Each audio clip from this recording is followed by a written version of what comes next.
Hello friend, সবাইকে আবার একটি নতুন ভিডিওতে স্বাগত জানাই। তোমরা দেখছো SG tutorial guide YouTube channel.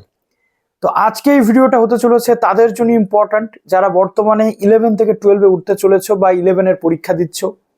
এই ভিডিওটা হতে চলেছে তাদের জন্য ইম্পর্ট্যান্ট যারা 2025 সালে উচ্চ মাধ্যমিক পরীক্ষার্থী রয়েছে বা উচ্চ মাধ্যমিক পরীক্ষা দিচ্ছ। তো প্রত্যেকের জন্য আজকের এই ভিডিওটা ভীষণ ইম্পর্ট্যান্ট হতে চলেছে। যারা নতুন আছো অবশ্যই চ্যানেলটিকে সাবস্ক্রাইব করে পাশে থাকা বেল আইকনটি ক্লিক করে দিতে একেবারেই ভুলো না, যাতে সমস্ত তথ্যগুলো তোমরা টাইম টু টাইম এখান থেকে পেয়ে যাও। তো দেখো, প্রথমে তোমাদের বলি, যারা বর্তমানে 2025-এ ক্লাস 11-এর পরীক্ষা দিচ্ছ তাদের জন্য আজকে একটা বিগ ব্রেকিং আপডেট, এই মুহূর্তে সবচেয়ে বড় আপডেট নিয়ে চলে এসেছি। প্রথমত, তোমাদের এখন পরীক্ষা চলছে, সেই পরীক্ষাটা শেষ হবে 22শে মার্চ। আর পরীক্ষার পর রেজাল্টের জন্য এত বছর ধরে আমরা কিন্তু ওয়েট করতাম, কিন্তু এবছর থেকে রেজাল্টের জন্য আর কোনো ওয়েট কিন্তু আমাদের করতে হবে না। রেজাল্ট বেরোনোর আগেই শুরু হয়ে যাবে ক্লাস 12-এর পঠন পাঠন বা স্কুলে ক্লাস 12-এর ক্লাস। কিভাবে পুরো প্রসেস চলবে প্রত্যেকটা জিনিস পুঙ্খানুপুঙ্খভাবে বিস্তারিত আলোচনা করব। এবং বর্তমানে যারা উচ্চ মাধ্যমিক পরীক্ষার্থী, উচ্চ মাধ্যমিক পরীক্ষা দিচ্ছ, তাদের জন্য অনেক শুভেচ্ছা এবং শুভকামনা আমি আগেই জানিয়ে দিয়েছি। এখন তোমাদের বেশ কয়েকটা পরীক্ষা অতিবাহিত হয়েছে, আশা করি তোমাদের এই পরীক্ষাগুলো খুব সুন্দরভাবে হচ্ছে। কিন্তু তারপরেও অনেক ক্যান্ডিডেটের একাধিক সমস্যা থাকছে। আমি তোমাদের বলি, থিওরিটিক্যাল কিন্তু 24 মার্কস পেলে তোমাদের পাস হয়ে যায়। এখন আগে যেটা 30 মার্কস ছিল, এখন সেটা কিন্তু 24 মার্কস হয়ে গেছে। 24 মার্কস থিওরিতে পাও, আর এর সাথে যে প্রজেক্ট বা প্র্যাকটিক্যালের নাম্বার রয়েছে সেটা তো তোমাদের পাবেই তোমরা। তো চিন্তা করার কোনো কারণ নেই। অনেকেই তোমরা বলছো যে দাদা আমাদের 22 হচ্ছে 23 হচ্ছে, আমরা কি পাস করতে পারবো?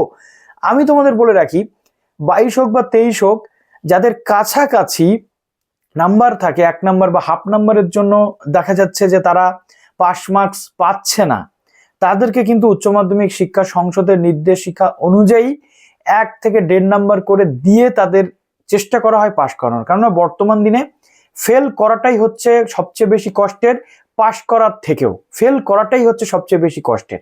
একটা সময় ছিল যখন পাস করা ছিল কষ্টের, এখন ফেল করাটাই কিন্তু সবচেয়ে বেশি কষ্টের। তো তাই চিন্তার কোনো কারণ নেই, তোমরা অবশ্যই পাস করে যাবে, চিন্তা একদমই করো না। যে কটা পরীক্ষা তোমরা দিয়েছো, বাদবাকি পরীক্ষাগুলো যাতে ভালো হয় তার দিকে ফোকাস করো। এখনো একাধিক পরীক্ষা কিন্তু তোমাদের বাকি রয়েছে। 2 নম্বর যে পয়েন্ট আমি তোমাদেরকে বলছিলাম, ক্লাস 11-এ যারা পরীক্ষা দিচ্ছ তাদের জন্য। ক্লাস 11-এ আমরা প্রত্যেকে জানি সেমিস্টার সিস্টেমে 2025 সালে ক্লাস 11-এর পরীক্ষা হচ্ছে। 2026 সালে যারা উচ্চ মাধ্যমিক পরীক্ষা দেবে তাদের সেমিস্টার সিস্টেমে কিন্তু উচ্চ মাধ্যমিক পরীক্ষা দিতে হবে। তাই নতুন সিস্টেমে নতুন নিয়ম সংসদ চালু করতে চলেছেন, খুব শীঘ্রই এর নোটিফিকেশন তোমরা পেয়ে যাবে। আজকে যে তথ্যগুলো আসছে সেটা আমি তোমাদের বলি। 22শে মার্চ তোমাদের পরীক্ষার লাস্ট ডেট। ঠিক তার রেজাল্টের অপেক্ষা নয়, ঠিক তার 7 থেকে 8 দিনের পরে 1 এপ্রিল থেকে শুরু হতে চলেছে 2025-এর উচ্চ মাধ্যমিকের ক্লাস, যেটা এই মুহূর্তে সবচেয়ে বড় গুরুত্বপূর্ণ তথ্য। অর্থাৎ তোমরা সময় কিন্তু পাবে না ক্লাস 11-এর পর 12-এ ওঠার সময় বা পরীক্ষার যে গ্যাপ থাকে সেই গ্যাপের সময়টা ঘোরার। কেননা তোমাদের পড়াশোনা শুরু করে দিতে হবে। কেন পড়াশোনা শুরু করে দিতে হবে?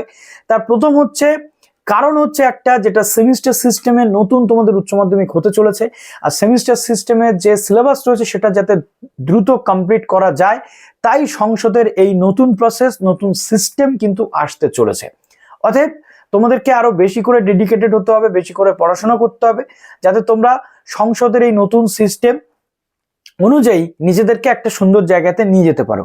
প্রথম সেমিস্টার সিস্টেমের সময় কম পাওয়া যায়, তাই মাত্র 8 দিন তোমরা ইন্টারভাল পাচ্ছ পরীক্ষার পর। তারপর তোমাদের পুনরায় ক্লাস 12-এর ক্লাস কিন্তু শুরু হয়ে যাবে। আগ্রহতার সাথেই কিন্তু লেগে পড়তে হবে।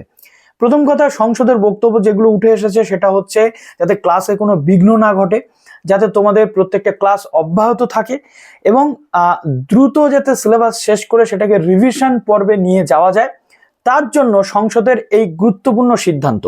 তো 1 এপ্রিল থেকে উচ্চ মাধ্যমিকের ক্লাস শুরু হতে চলেছে 2025 সালে, যারা বর্তমানে ক্লাস 11-এ পড়ছো। এরপর উচ্চ মাধ্যমিকের পর কি কোর্স নিয়ে তোমরা পড়তে পারবে, উচ্চ মাধ্যমিকের পর আলটিমেটলি তোমাদের কি করা উচিত, এই নিয়ে একের পর এক ভিডিও আমাদের চ্যানেলে আসবে। যারা উচ্চ মাধ্যমিক পরীক্ষার্থী রয়েছে অবশ্যই আমাদের চ্যানেলটিকে সাবস্ক্রাইব করে রেখে দাও, যাতে পরবর্তী ক্ষেত্রে তোমরা সেই তথ্যগুলো পেয়ে যাও। তো চলো, ভিডিওটা এখানে শেষ করলাম। এই ভিডিওটা যদি তোমার কাছে উপকারী মনে হয় অবশ্যই কমেন্ট করতে ভুলো না। প্লিজ ভিডিওটা লাইক করো এবং বিভিন্ন গ্রুপে বন্ধুদের মাঝে শেয়ার করতে একেবারেই ভুলো না। ভালো থেকো সবাই, শুভেচ্ছা রইল।